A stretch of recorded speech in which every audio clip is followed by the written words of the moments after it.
Hadirin, 13 tahun saya mencari ilmu itu.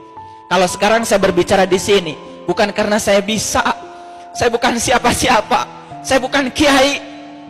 Kalau saya dipanggil ustadz, ya itulah karena banyak yang manggil saja.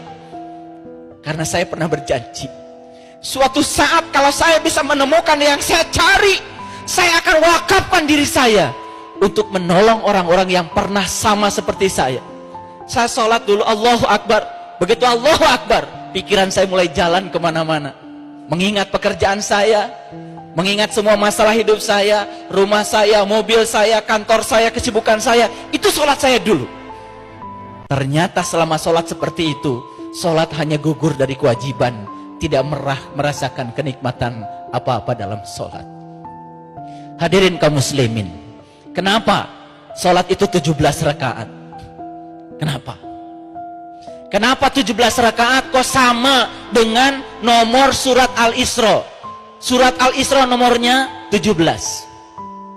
Kenapa salat berjamaah itu kok 27 derajat? Sama dengan angka 27 Rajab hari ini.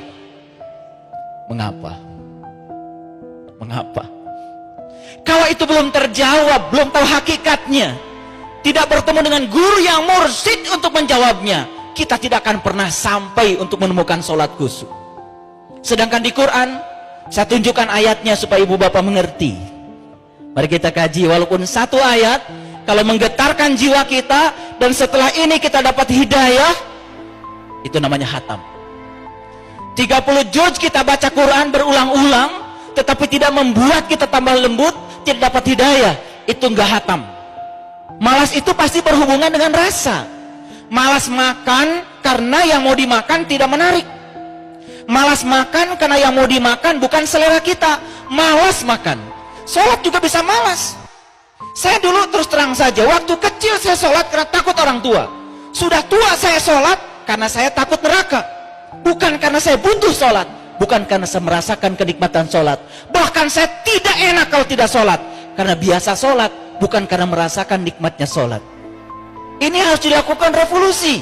Jangan cuma sekedar ikut peringatan Isra Mi'raj dari tahun ke tahun, itu saja. Tidak meningkat kualitas spiritual kita. Baik, kita teruskan.